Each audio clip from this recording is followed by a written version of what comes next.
tunggu dulu. Sebelum nonton video lengkapnya, jangan lupa untuk subscribe ya dan klik link di bawah ini. Jangan lupa juga untuk klik tombol loncengnya. Oke? Terima kasih. Selamat menonton.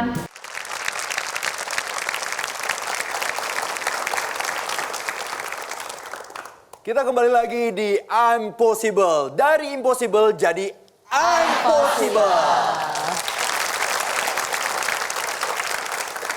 Oke, sebelum kita melanjutkan sesi tanya-tanya dengan Miss Mary, tapi sebelum itu kita akan lihat terlebih dahulu quotes yang pernah dibuat oleh Miss Mary.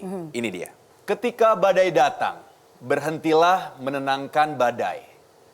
Tapi tenangkanlah dirimu, maka badai itu akan berlalu. Miss Mary. Iya. Tolong dong jelasin arti kata-kata yang tersirat dalam quotesnya Miss Mary ini. Iya, ini saya sering banget menjelaskan dan mengingatkan orang tentang hal ini. Kenapa? Karena kadang-kadang masalah itu diibaratkan bagaikan badai. Dan seringkali kita berusaha untuk, wah gimana nih caranya untuk menghilangkan masalah ini? Gimana caranya untuk menenangkan badai ini? Oke. Nah akibatnya seringkali kita capek sendiri dan justru malah masalah makin runyam, makin banyak lagi, malah tumbuh masalah-masalah yang lebih baru lagi. Makanya saya selalu bilang, ketika badai datang, jangan berusaha untuk menenangkan badai itu, tapi tenangkanlah dirimu dulu, tenangkanlah hatimu dulu. Baru badai akan berlalu, baru masalah nanti bisa ada solusinya, baru pikiran kita bisa lebih jernih. Oke, jadi seperti itu. Tepuk tangan dong untuk Miss Mary.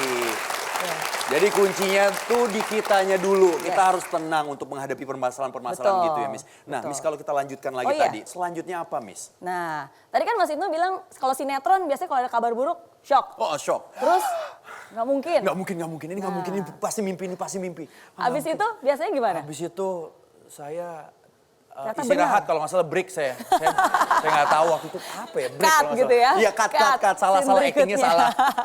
Oke, biasanya setelah kita denial, kecewa dan marah. Marah semarah-marahnya.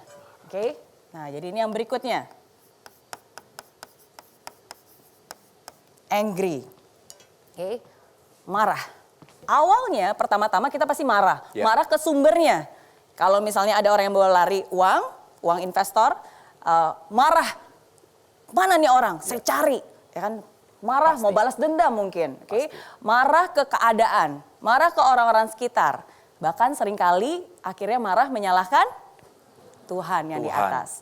Dan menyalahkan diri sendiri. Karena kalau ujung-ujungnya nih kita berusaha cari dan nggak ketemu, akhirnya kita kesel sendiri. Dan akhirnya diri kita yang disalahkan. Dan itu sangat menyakitkan. Kenapa? Karena ujung-ujungnya kalian, Anda semua akan rugi 2 kali. Pertama rugi udah menderita, kedua rugi menyakiti diri sendiri. Saya bilang, Anda boleh sakit hati, Anda boleh dihianati, tapi jangan sampai rugi 2 kali. Jadi kalau Anda nggak mau rugi, sadar. Ini bukan hukuman, ini adalah suatu pembelajaran. Oke? Jangan menyalahkan diri sendiri terlalu berlebihan. Oke? Nah, selanjutnya ada apa lagi, Miss, tahapannya? Nah, ini yang menarik nih Mas Ibnu. Nah, setelah kita marah, tadi kan diingatkan ya, pokoknya nggak boleh marah yang berlebihan, apalagi menyakiti diri sendiri, apalagi memarahi diri sendiri. Nah, tahapan berikutnya, ini yang saya sebut sebagai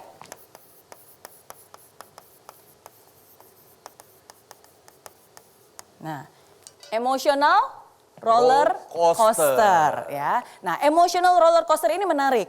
Oke, karena secara logika, secara pikiran kita tahu setiap masalah pasti akan ada solusinya. Badai pasti akan berlalu. Ada lagunya tuh, Miss? Ada lagunya. Badai pasti berlalu. Wah. Mohon maaf, nada saya do semua. Re, mi, fa, sol saya nggak punya.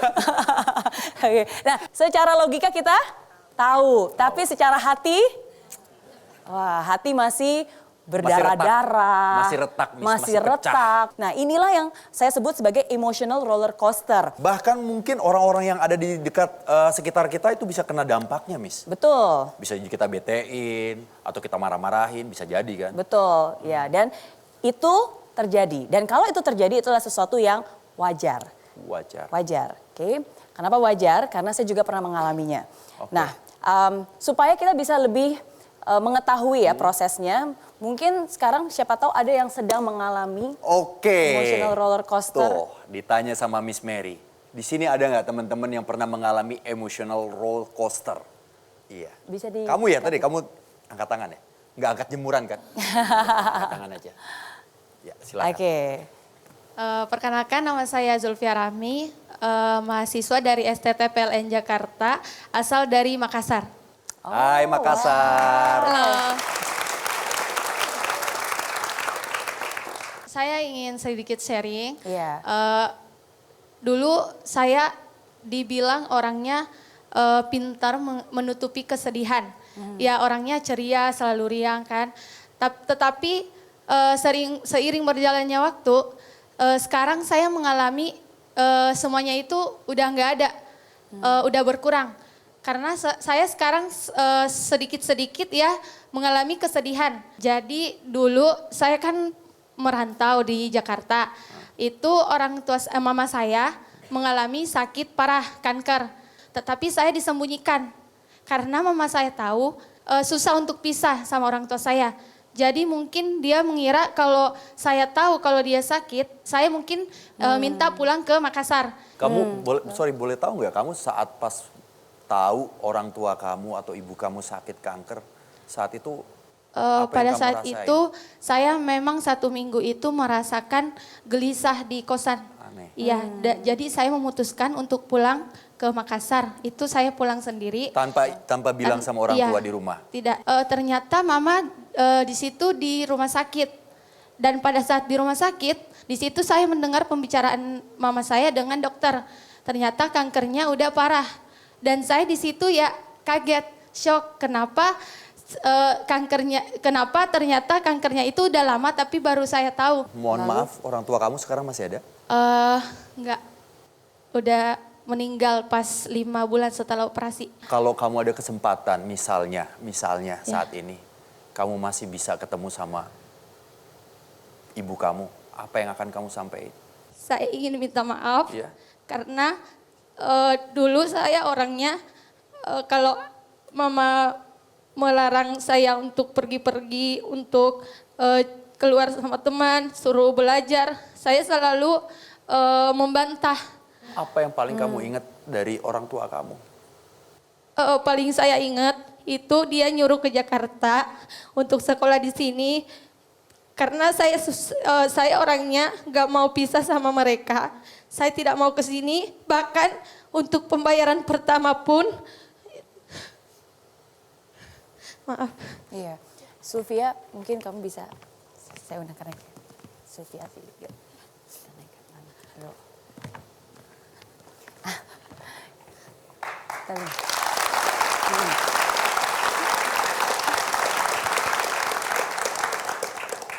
Kamu masih kuliah? Sekarang semester 4. Semester 4. Untuk apa? Saya lanjut yang tadi. Iya. Untuk pembayaran pertama itu, kan saya nggak mau ke Jakarta. Jadi saya menyembunyikan pembayaran itu. Saya menyembunyikan pembayaran itu. Pas pembayaran hari terakhir, ternyata dia tahu dan dia membayarkan saya.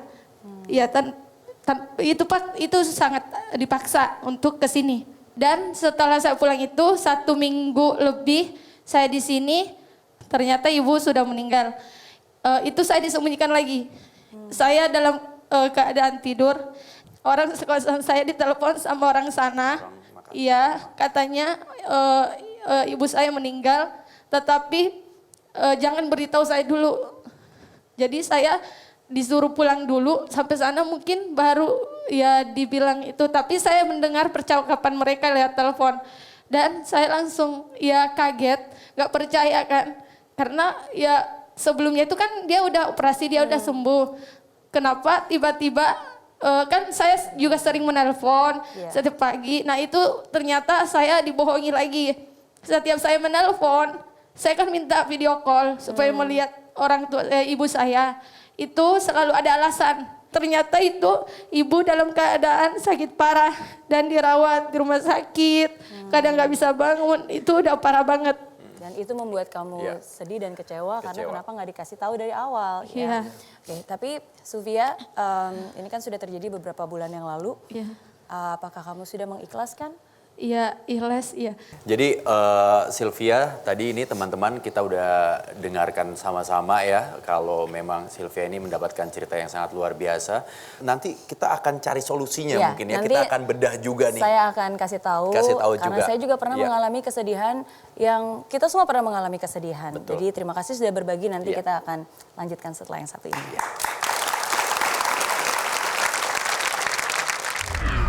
Lever saya udah bengkak. Bengkak. Jadi keputusan hanya dua.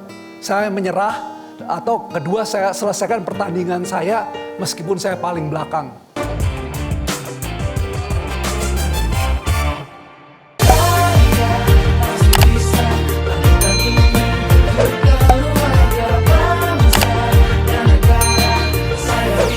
Ya, laksana bumi tanpa hujan, hidup tanpa tujuan, kering dan mati tanpa hijaunya tumbuhan. Demikian kalau mimpi tak kunjung terjadi.